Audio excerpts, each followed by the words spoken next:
राज्यात पहिलं पाऊल पत्रकारितेचं जगावेगळं. नमस्कार लाईव्ह. आम्ही करणार आहोत पत्रकारिता सर्वसामान्यांसाठी, प्रत्येकाच्या सन्मानासाठी. आम्ही तुम्हाला मिळवून देणार आहोत तुमचे हक्क. आमचा लढा असणार आहे तुमच्या प्रत्येक वेदनेसाठी. नमस्कार live. WhatsApp, Facebook, Twitter, email यांच्या माध्यमातून तुम्हाला मिळणार आहे जगाची खबरबात. नमस्कार लाईव्ह, बातमी तुमच्या जवळ.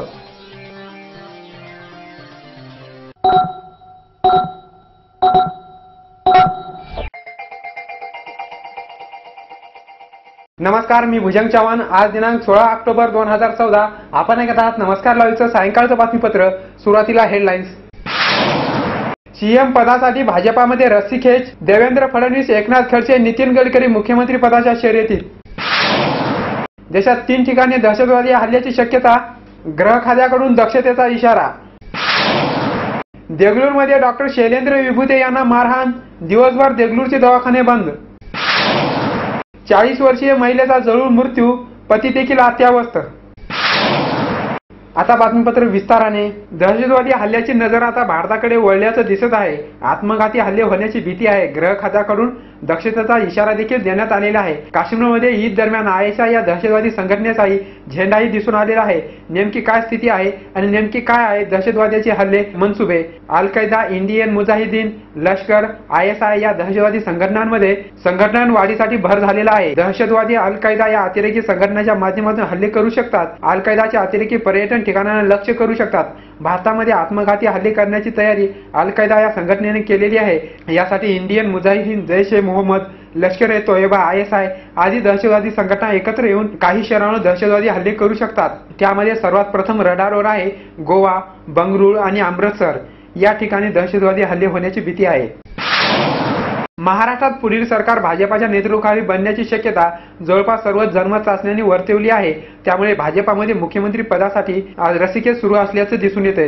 भाजपाचे प्रदेशाध्यक्ष देवेंद्र फडणवीस आणि विधान परिषदेतील विरोधी पक्षनेते विनोद तावडे हे या स्पर्धेमध्ये असल्याचे समोर आलेले आहे. मात्र अनुभवाच्या शिदोरीवर अखेरच्या क्षणी नितीन गडकरी हे बाजी मारू शकतात असंही बोलले जाते. जागा वाटपात आणि मुख्यमंत्री पदाच्या मुद्द्यावरून शिवसेना भाजपा युती तुटल्यानंतर राज्यात पंचरंगी निवडणूक दिसून आली. अत्यंत चुरशी झालेल्या निवडणुकीचा निकाल 19 ऑक्टोबरला होणार आहे.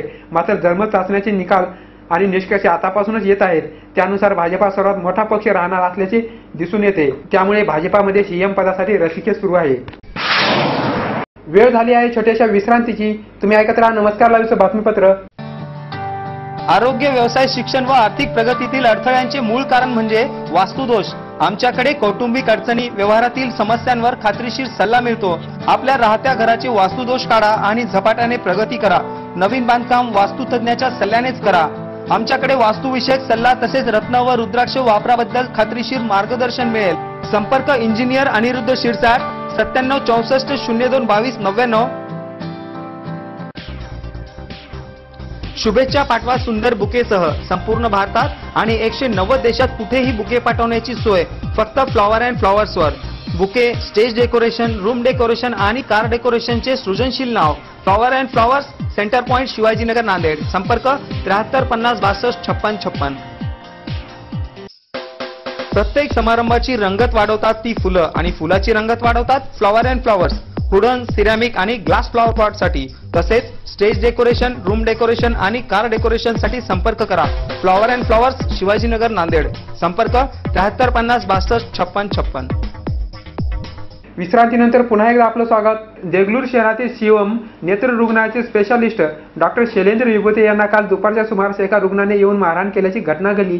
त्यामुळे आज दिवसभर देगलूर शहरातील दवाखाने बंद राहिले. देगलूर शहरातील शिवम नेत्र रुग्णालयामध्ये रुग्ण तपासणीसाठी आला असता स्वागत कक्षाने त्यांना डॉक्टरांना भेटण्यासाठी थोडे थांबण्याचे सांगितले, परंतु रुग्णाने थांबण्यास नकार दिला. त्यातून हा वाद वाढत जाऊन डॉक्टर शैलेंद्र विभूते यांच्याशी बाचाबाची झाली आणि रुग्णाने डॉक्टर शैलेंद्र विभूते यांना मारहाण केली. त्यामुळे आज दिवसभर देगलूर शहरातील जवळपास 60 दवाखाने बंद राहिले. आज डॉक्टरांनी एकावर एक बैठका घेऊन सदरील प्रकरणी अधिक गांभीर्य घेत शहरातील मेडिकल दुकानांना देखील बंद पुकारण्याचे आवाहन केले होते.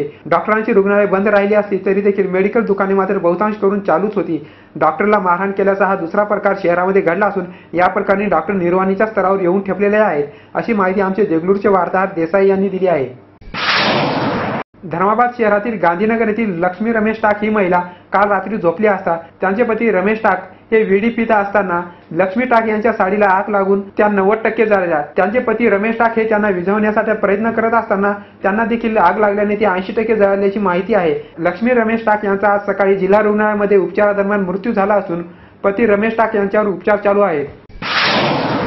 शेवटी पुन्हा एकदा हेडलाईन्स. सीएम पदासाठी भाजपामध्ये रस्सीखेच. देवेंद्र फडणवीस, एकनाथ खडसे, नितीन गडकरी मुख्यमंत्री पदाच्या शर्यतीत. देशात 3 ठिकाणी दहशतवादी हल्ल्याची शक्यता. गृह खात्याकडून दक्षतेचा इशारा. देगलूरमध्ये डॉक्टर शैलेंद्र विभूते यांना मारहाण. दिवसभर देगलूरचे दवाखाने बंद. 40 वर्षीय महिलेचा जळून मृत्यू. पती देखील अत्यावस्थ. आणि याचबरोबर नमस्कार लाईव्हचं हे बातमीपत्र संपलं. पुन्हा भेटूया. नमस्कार. जग आता जवळ आले. जवळ म्हणजे किती? अगदी तुमच्या मुठ्ठीमध्ये. तुम्हाला माहित नसतं की तुमच्या आजूबाजूला घडते काय, पण मी सुदेशना धुतमल सांगणार आहे तुम्हाला आजूबाजूच्या ताज्या घडामोडी. आमची पत्रकारिता असणार आहे समाजातील भोंदूगिरी पोखरून काढणारी. मी भुजंग चव्हाण तुम्हाला सांगणार आहे विकसित डोळसपणा समाजातल्या शेवटच्या टोकापर्यंतचा. नमस्कार लाईव्ह बातमी.